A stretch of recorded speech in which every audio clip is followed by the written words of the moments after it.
imagine une créature arrachée directement aux anciennes légendes slaves. Un monstre gigantesque, cracheur de feu, planant au-dessus des champs de bataille et réduisant en cendres tout ce qui se trouve sous son ombre. Imagine maintenant que cette bête n'appartienne plus au folklore, mais qu'elle soit devenue une arme réelle fabriquée par l'Ukraine et que le Kremlin n'a jamais vu venir. Une machine née non pas dans un laboratoire secret, mais dans des ateliers animés par la détermination pure, la nécessité du front et le génie d'un homme mystérieux. Ce dragon, moderne, baptisé Gorinich, a réussi à déjouer les défenses aériennes russes, à traverser des centaines de kilomètres dans le territoire ennemi, et a explosé avec une telle violence que même les analystes militaires russes les plus aguerris murmurent son nom avec inquiétude. Des usines, des dépôts, des infrastructures pétrolières, des cibles que Moscou prétend protéger ont été transformées en carcasses fumantes et en cratères béants. Et ce qui rend cette histoire encore plus incroyable,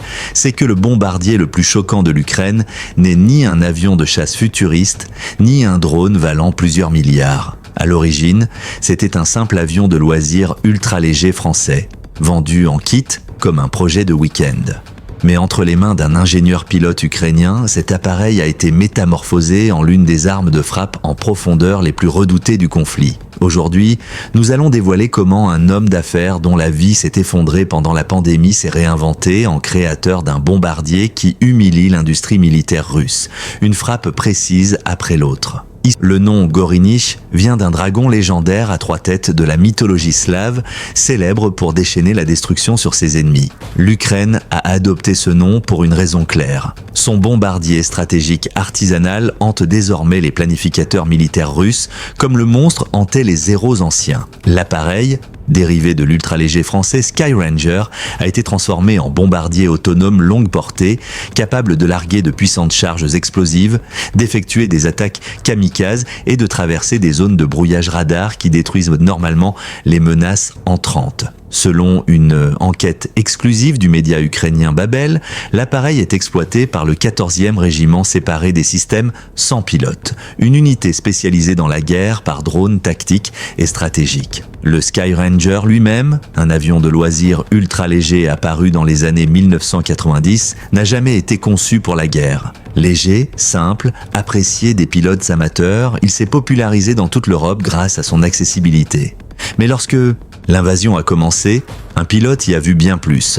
Cet homme, lui aussi surnommé Gorinich, garde son identité secrète. Son histoire, pourtant, est incroyable. Né dans l'ouest de l'Ukraine, ayant grandi en partie dans des régions reculées de Russie, diplômé en économie et prospère en affaires, il a vu sa vie basculer pendant la pandémie. Alors que son entreprise s'arrêtait, il s'est tourné vers l'aviation, obtenant sa licence, s'entraînant avec des instructeurs chevronnés et s'immergeant dans l'univers des ultralégers. Son mentor, Maxime, était un prodige de l'aviation, obsessif, talentueux, promis à une brillante carrière dans une compagnie aérienne. Puis 20 février 2022, l'invasion russe a détruit les plans des deux hommes. Au lieu de piloter des avions civils ou de gérer une entreprise, ils se sont portés volontaires. Grâce à ses connexions gouvernementales, Gorinich a été sélectionné pour des missions de sabotage spécialisées. Maxime l'a rapidement rejoint. Ils ont été formés à l'utilisation de drones dans la région de Donetsk, maîtrisant l'emploi des Avengers, de petits appareils capables de larguer des charges modestes. Mais pour Gorinich, ce n'était qu'un début.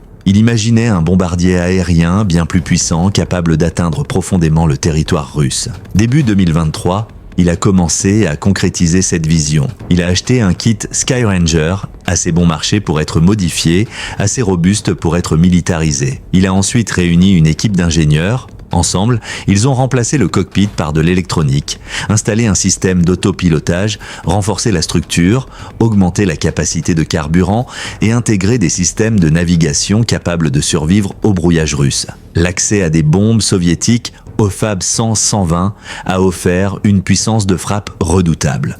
Lorsque le 14e régiment a testé le prototype, ils ont immédiatement compris son potentiel. Après plusieurs ajustements, le bombardier est entré en service actif, mais presque tout ce qui concerne ses missions reste secret. Ce qui est certain, il a frappé des usines, des dépôts, des infrastructures pétrolières et des sites militaro-industriels à travers la Russie, causant des milliards de dégâts. L'un des rares incidents publics s'est produit en octobre 2025 lorsque le bombardier a visé l'usine Sverdlov à Dzerzhinsk, la seule installation en Russie produisant du RDX et du HMX, essentiels aux explosifs et ogives modernes. L'attaque a déclenché des incendies massifs et des explosions secondaires, malgré les tentatives russes de minimiser les dégâts. Ajoutant encore à la légende, un Gorinich écrasé plus tôt montrait un autocollant du blogueur ukrainien Nikolaevski Vaniok, une petite signature personnelle du concepteur. Le plus incroyable, contrairement au drone kamikaze, le Gorinich est souvent réutilisable. Il peut frapper, faire demi-tour et revenir à sa base, rendant chaque attaque extrêmement rentable. Optimisé pour exploiter les failles dans les systèmes Pantsir, Buk ou S-300, il traverse des couloirs invisibles créés par les zones de brouillage et les lacunes radar. Aujourd'hui, il vole régulièrement de nuit, décolle de pistes camouflées, largue des frappes précises au cœur de la Russie,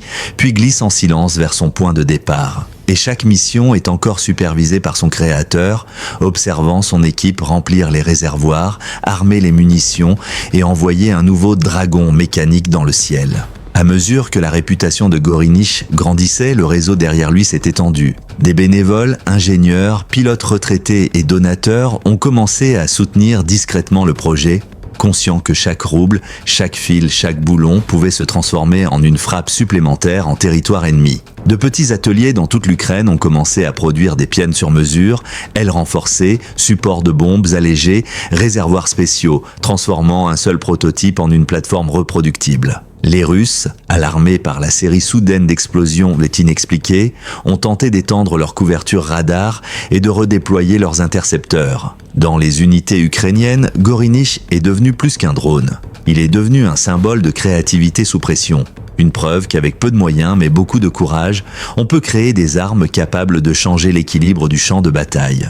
Les soldats ont commencé à appeler ces missions des tempêtes nocturnes, un terme désormais répandu dans les tranchées et les postes de commandement. Et malgré le secret entourant son créateur, la légende de cet ingénieur devenu patriote continue de grandir. Un homme ordinaire qui a construit une machine extraordinaire parce que personne d'autre ne le ferait. Au-delà de cette astuce audacieuse associée à l'Ukraine, un autre élément attire l'attention des analystes militaires. La rapidité avec laquelle ces techniques évoluent d'une semaine à l'autre. Ce qui semblait autrefois être une innovation isolée devient désormais un véritable flux continu d'idées, constamment adapté, amélioré et testé en conditions réelles. Chaque ajustement, même minime, peut transformer un dispositif artisanal en une arme capable de contourner des systèmes de défense, pourtant considérés comme presque infaillibles. Cette dynamique crée une pression considérable sur les forces adverses qui se retrouvent obligées de revoir leurs protocoles, repositionner leurs radars,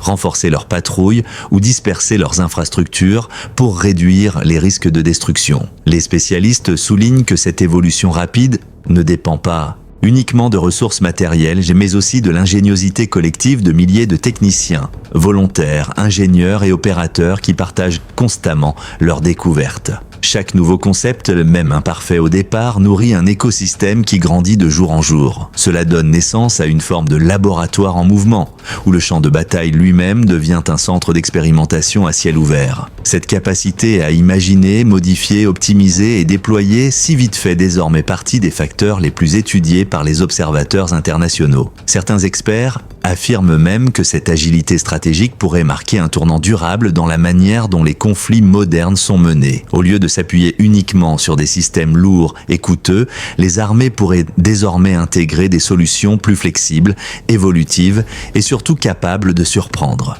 C'est cette imprévisibilité, presque déroutante, qui change la dynamique sur le terrain et oblige tous les acteurs à repenser leurs certitudes